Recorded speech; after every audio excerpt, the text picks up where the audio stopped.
Students, आप सभी का स्वागत है English by Pathak sir channel पे। आज बच्चों हम पढ़ने जा रहे हैं कि अगर कोई हमें एक नंबर दिया है 2 डिजिट में या 3 डिजिट में या मोर देन 3 डिजिट में, तो हम उसका नंबर ऑफ फैक्टर्स कैसे निकालते हैं।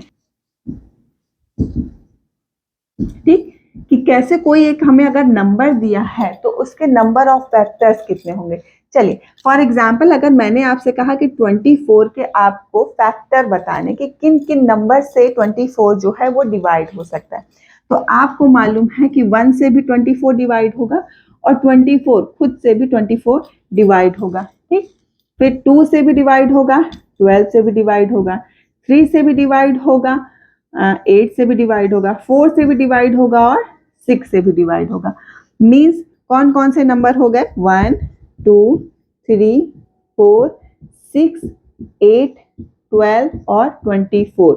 टोटल नंबर ऑफ फैक्टर्स कितने आ गए, 1 2 3 4 5 6 7 8। टोटल नंबर ऑफ फैक्टर्स आपके आ गए 8। देखिए बच्चों, यहाँ पे तो 2 डिजिट की बात हो रही है, अगर यहीं पे 3 डिजिट की बात होती या मोर देन 3 डिजिट की बात होती तो आपको उसके फैक्टर्स निकालने में प्रॉब्लम होती। हो सकता कोई एक फैक्टर हमारा छूट जाए। तो इस टाइप की प्रॉब्लम को देखिए, वैसे तो ये बहुत इजी है अगर 2 डिजिट में दिए, लेकिन अगर आपको यही कॉम्पिटिटिव एग्जाम में पूछा जाता है तो आपको 2 डिजिट में नहीं देके 3 डिजिट में भी पूछ सकते हैं। तो इस टाइप की प्रॉब्लम को कैसे सॉल्व करते हैं, चलिए देखते हैं। देखिए ये तो आपको समझ में आ गया ना कि 24 के कितने डिविजर्स या फैक्टर निकल के आए, टोटल 8।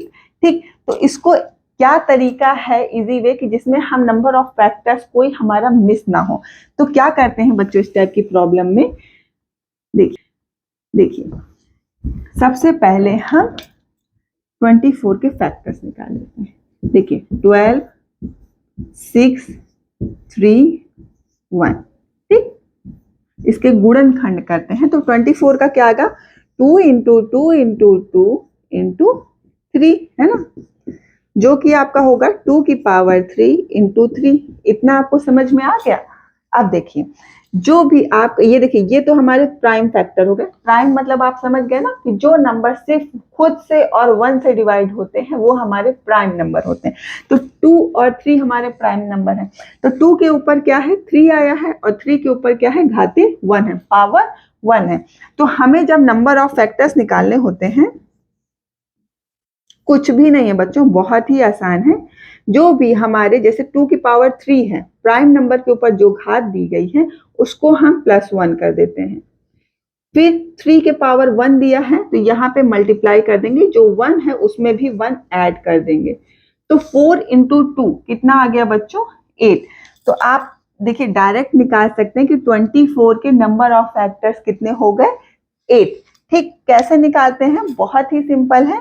पहले हमने इसका फैक्टर कर लिया, 2 इंटू 2 इंटू 2 इंटू 2 इंटू 3 आया, 2 की घाते 3, 2 की पावर 3 और 3 की पावर 1। कुछ भी नहीं, अगर जैसे 2 की पावर a इंटू 3 की पावर b होता तो उसको हम लिखते a plus 1 multiply b plus 1। Means जो पावर है ना बच्चों, उसमें +1 हम ऐड करके मल्टीप्लाई कर देते। ठीक है, तो चलिए एक एग्जाम्पल हम और देख लेते हैं। देखिए बच्चों, जैसे आपको नंबर दिया है 540, 540।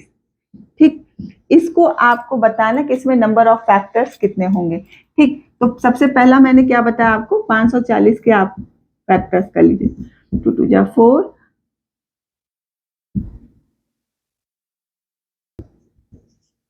मीन्स आपको क्या क्या मिला बच्चों, 2 की पावर 2 इंटू 3 की पावर 3 इंटू 5 की पावर 1।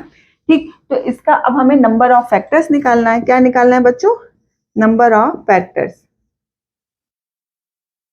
तो क्या होगा, इसकी पावर क्या है 2, फिर प्लस 1, 3 की पावर क्या है इंटू मल्टीप्लाई 3 प्लस 1, 5 की पावर क्या है 1, 1 प्लस 1। ठीक, तो टोटल कितना आ गया, 3 इंटू 4 इंटू 2, 24। ठीक, तो आपको नंबर ऑफ फैक्टर्स 540 के कितने मिलेंगे, 24। अगर यही आप सिंगल सिंगल निकालते तो हो सकता है कि कोई भी आपका एक फैक्टर मिस हो जाता। तो आपको ये फॉर्मूला के थ्रू कैसे, पहले हम उसका फैक्टर कर लेंगे, जो भी प्राइम नंबर के ऊपर जो भी पावर आएगी उसमें हम ऐड करके सारे जो पावर्स हैं उसको हम मल्टीप्लाई कर देंगे, तो वो हमें क्या मिलेगा, टोटल नंबर ऑफ फैक्टर।